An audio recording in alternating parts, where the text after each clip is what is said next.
ایک امیر آدمی تھا جس کے پاس بے شمار دولت تھی اور بڑی جاگیر کے ساتھ ساتھ پالتو جانور بھی بہت تھے۔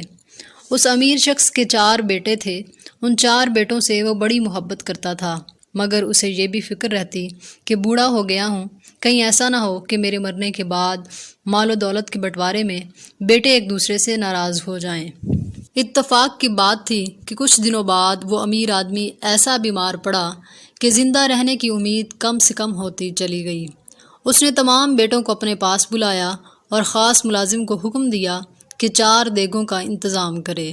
بیٹوں کو بتایا کہ جب میں اس دنیا سے چلا جاؤں تو تم آپس میں مل جل کر رہنا، میل ملاپ میں بڑی برکت ہوتی ہے۔ میں نے تم چاروں کے لیے بہت کچھ چھوڑا ہے۔ میری مسحری کے 4 پایوں کے نیچے ایک ایک دیگ گڑی ہوئی ہے جو تم اپنی اپنی پسند سے لے لینا۔ پھر 4 بیٹوں کو رخصت کر دیا، اور کچھ دیر بعد جب دیگیں آ گئی تو ملازم کی مدد سے ان میں جو کچھ بھرنا تھا وہ بھروا کر 4 پایوں کے نیچے گاڑ دیا۔ جب امیر آدمی کو یہ احساس ہو گیا کہ اس کی آخری سانسیں ہیں تو بیٹوں کو پھر اپنے پاس بلایا اور کہا، پیارے بیٹو، دھن دولت کے لیے اکثر بڑا خون خرابہ ہوتا ہے۔ میں نے اپنی ساری ملکیت 4 حصوں میں تقسیم کر دی ہے۔ تم میں سے ہر ایک کے حصے کی دیگ تمہیں مل جائے گی۔ میرے لیے تم سب آنکھوں کے تارے ہو۔ میں چاہتا ہوں کہ آخری سانس لینے سے پہلے ہر ایک کو اپنا حصہ مل جائے۔ حالانکہ پہلے میں نے کہا تھا کہ یہ کام اسی وقت ہو جب میں نہ رہوں۔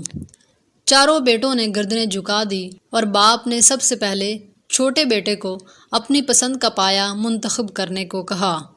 پھر دوسرے تمام بیٹوں نے بھی ایسا ہی کیا، اور سب مطمئن ہو کر بوڑھے کے پلنگ کے ساتھ ہی لگے بیٹھے رہے تاکہ ان کی پیار بری نظروں کے سامنے رہیں۔ باپ کے انتقال کو جب اتنے دن بیت گئے کہ تمام رسمیں ادا ہو گئی، 40ویں کا اہتمام بھی سب بیٹوں نے مل کر بڑے شاندار طریقے سے کیا۔ دولت کی کمی نہ تھی، خیر خیرات کے سلسلے جاری رہے۔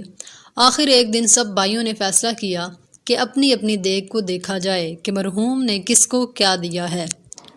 4 نے اپنے حصے کی دیگ کو نکالا تو انتہائی حیرت ہوئی کہ ایک دیگ میں ہیرے جواہرات تھے، دوسری سونے سے بری ہوئی تھی، مگر تیسری اور چوتھی دیگ میں کچھ نہ تھا سوائے اس کے کہ ایک میں مٹی بری ہوئی تھی اور دوسری میں صرف ہڈیاں تھیں۔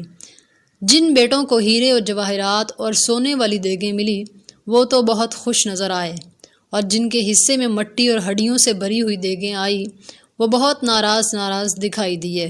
انہوں نے ایسی دیگیں قبول کرنے سے انکار کر دیا اور پرزور الفاظ میں شکایت کرنے لگے کہ مرحوم باپ کا کہنا تو یہ تھا کہ ملکیت میں سب کو بہت کچھ ملے گا۔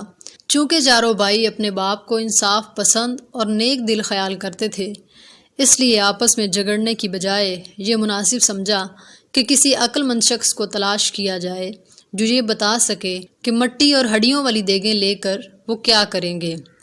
جب تلاش کرنے کے باوجود کوئی نہ ملا تو سب کو یہ خیال آیا کہ بادشاہ سلامت کے دربار میں ان کے باپ کی بڑی عزت تھی، اس لیے بہتر ہوگا کہ وہ بادشاہ کے پاس جائیں اور دیکھیں کہ وہ اس بارے میں کیا کہتا ہے۔ جن کو بہت مال ملا تھا انہوں نے بھی یہی سوچا کہ بادشاہ سلامت بڑے عقل مند ہیں، ہمارے 2 بھائی ملکیت سے کیوں محروم رہیں؟ اس میں ضرور کوئی نہ کوئی حکمت ہوگی جو 2 دیگیں مال اور دولت کے بغیر ہیں۔ ویسے ابا جان نے تو ہم سب کو اپنی اپنی پسند کا فیصلہ کرنے کی اجازت دی تھی، اب یہ ہماری قسمت کہ کس کو کیا ملا اور کس نے کچھ نہ پایا۔ 4 بھائی پوری تیاری کر کے بادشاہ کے محل کی طرف چلے تو راستے میں دیکھا کہ ایک وجیح شہزادہ گھوڑے پر سوار کہیں سیر اور شکار کو جا رہا تھا۔ 4 بھائی تیزی سے آگے بڑھے اور بڑے بھائی نے شہزادے سے پوچھا، میاں شہزادے، ہمارے بادشاہ سلامت کہاں تشریف رکھتے ہیں؟ شہزادہ بڑی بے رخی سے بولا، وہ محل میں موجود ہیں مگر کچھ دماغی خلل کا شکار ہیں۔ شہزادہ یہ کہہ کر آگے بڑھ گیا۔ 4 بھائیوں کو بڑا تعجب ہوا کہ ایسا مہربان، خدا ترس اور نیک دل بادشاہ بھلا پاگل کیسے ہو سکتا ہے؟ خیر آپس کے مشورے سے طے کیا کہ محل تک جانا ضروری ہے، ممکن ہے شہزادہ باپ سے خفا ہو اور اس نے ہمیں ٹالنے کو ایسا کہہ دیا ہو۔ چنانچہ وہ محل پہنچ گئے۔ جب وہ دربانوں اور محافظوں سے اجازت لے کر محل کے اندر داخل ہوئے تو ان کی ملاقات شہزادی سے ہوئی جو شاہی باغ میں اپنی خادماؤں کے ساتھ موجود تھی۔ دریافت کرنے پر شہزادی نے بتایا کہ بادشاہ اپنے دربار میں بیٹھا ہے مگر اندھا ہو گیا ہے۔ یہ سن کر چاروں بھائیوں کو بڑا افسوس ہوا اور تعجب بھی کہ شہزادے نے تو باپ کو پاگل کہا اور بیٹی اندھا کہہ رہی ہے، ضرور دال میں کچھ کالا ہے۔ چاروں بھائی کئی برس پہلے اپنے امیر باپ کے ساتھ محل کی ایک عالی شان شاہی تقریب میں شریک ہو چکے تھے اور بادشاہ کی ملکہ بھی ان کو جانتی پہچانتی تھی، اس لیے وہ بے دھڑک ایک خادمہ کے ساتھ ملکہ سے ملے جس نے شہزادے اور شہزادی کی بات سے الگ ہی ایک بات کہی کہ 12 مہینے پہلے بادشاہ کا انتقال ہو چکا ہے۔ وہ مایوس ہو کر واپس جانے لگے تو ملکہ نے روکا اور بولی، بے شک تم بادشاہ کے پاس جاؤ، وہ اپنے دربار میں ہے، لیکن میرے لیے تو 1 سال پہلے مر چکا ہے۔ اب چاروں بھائیوں کی جان میں جان آئی۔ ملکہ نے انہیں خاص خادمہ کے ساتھ بادشاہ کے پاس بھجوا دیا۔ جب وہ دربار میں پہنچے تو درباریوں کا ہجوم نہ تھا، بلکہ بادشاہ اپنے ایک وزیر سے کچھ مشورہ کر رہا تھا۔ جیسے ہی اس کی نظر چاروں بھائیوں پر پڑی تو وہ پہچان گیا کہ یہ مرحوم درباری امیر کے بیٹے ہیں، اس لیے بادشاہ نے بڑی شفقت بھری نظروں سے ان کا استقبال کیا اور ہاتھ سے قریب آنے کا اشارہ دیا۔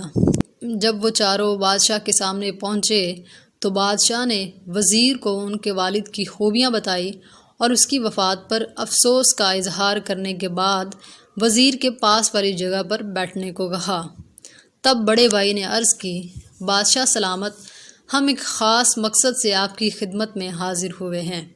بادشاہ نے چاروں بھائیوں کا تمام حال احوال غور سے سنا مگر اپنے منہ سے کچھ نہ کہا، بلکہ چند لمحوں تک خاموشی سے سنتا رہا کہ آخر یہ کیا ماجرا ہے۔ چاروں بھائی اس انتظار میں تھے کہ بادشاہ سلامت کیا فرماتے ہیں۔ انہیں یہ تو معلوم تھا کہ بادشاہ کی عقل مندی سارے ملک میں مشہور ہے۔ اچانک بادشاہ کی زبان سے یہ الفاظ نکلے کہ تمہارے والد نے بہت اچھا کیا۔ یہ سن کر ان 2 بھائیوں کے منہ لٹک گئے جن کی دیگوں میں مٹی اور ہڈیاں تھیں۔ عقل مند بادشاہ کو احساس ہو گیا تو اس نے اپنی بات کو بڑھاتے ہوئے کہا، جس کو ہیرے اور جواہر ملے ہیں وہ اس کی قسمت، سونا پانے والے کی اپنی تقدیر، لیکن مٹی اور ہڈیوں کی دیگیں پانے والے بھی نقصان میں نہیں۔ مٹی کا مطلب یہ ہے کہ تمام زمینوں کا مالک یہ بیٹا ہوگا، اور ہڈیوں والی دیگ کا مطلب یہ ہے کہ تمام گھوڑے، اونٹ اور دودھ دینے والے جانوروں کا مالک ہڈیوں کی دیگ والا ہوگا۔ بادشاہ نے جو کچھ کہا سب بھائیوں نے اس پر خوشی ظاہر کی اور بڑے ادب سے شکریہ ادا کرتے ہوئے عرض کی کہ آپ کا سایہ ہمارے سروں پر قائم رہے، ہم آپ کے خادم ہیں اور انشاءاللہ ملتے جلتے رہیں گے۔ رخصت ہوتے وقت بڑے بھائی کو شہزادے، شہزادی اور بادشاہ کی ملکہ کا خیال آیا اور اس نے بادشاہ سے کہا، اگر آپ اجازت دیں تو ہم کچھ ایسی باتیں اپنی زبان پر لائیں جن کا تعلق عالی جاہ سے ہے۔ بادشاہ فوراً بولا، ہاں ہاں، جو کچھ کہنا ہے ضرور کہو۔ بڑے بھائی نے کہا، جب ہم حضور کی خدمت میں حاضر ہونے کو آ رہے تھے تو شہزادے سے ملاقات ہوئی جس نے آپ کے دماغ میں خلل کی بات کی۔ پھر شہزادی صاحبہ سے ملے تو انہوں نے آپ کو نابینا کہا، اور ملکہ عالیہ نے تو ابھی بات پوری بھی نہ سنی تھی کہ بادشاہ نے مسکراتے ہوئے باقی کی بات کا حصہ اپنی زبان سے پورا کر دیا۔ ہاں جی، وہ سمجھتی ہے کہ میں ان کے لیے مر گیا ہوں، مگر شہزادے، شہزادی اور میری ملکہ نے جو کچھ کہا میں تمہیں ان باتوں کا سبب بتاؤں۔ چاروں بھائیوں نے بڑی عاجزی سے تائید کرتے ہوئے سروں کو جھکا لیا تو بادشاہ نے بتانا شروع کیا۔ شہزادہ اب 18 برس کا ہونے والا ہے۔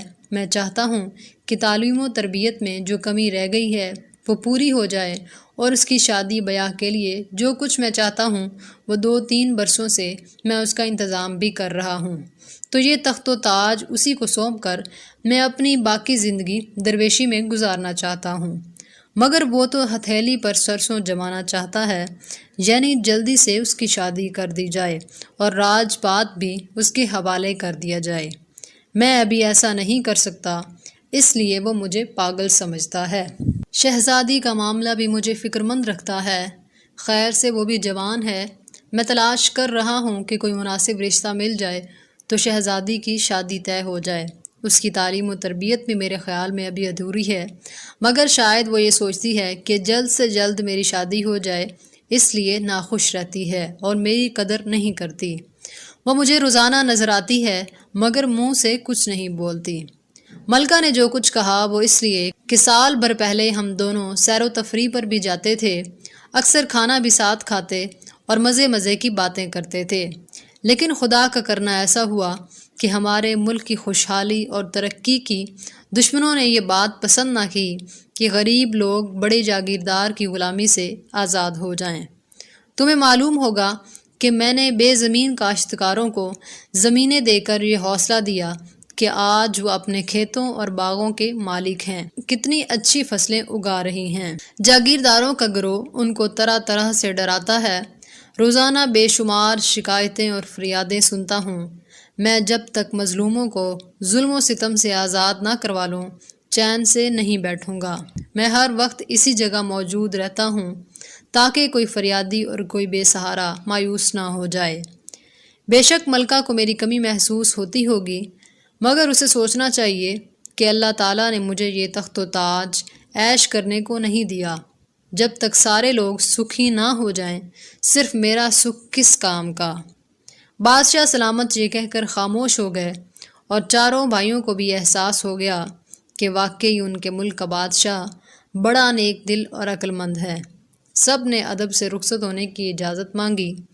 بادشاہ نے دعائیں دیتے ہوئے کہا، تم سب میری یہ نصیحت یاد رکھنا کہ ایک رہو اور نیک رہو۔ اللہ تعالیٰ تمہیں ہمیشہ شاد و آباد رکھے۔ پیارے دوستو، کہانی اچھی لگے تو لائک اور چینل کو سبسکرائب کر دیں۔ شکریہ۔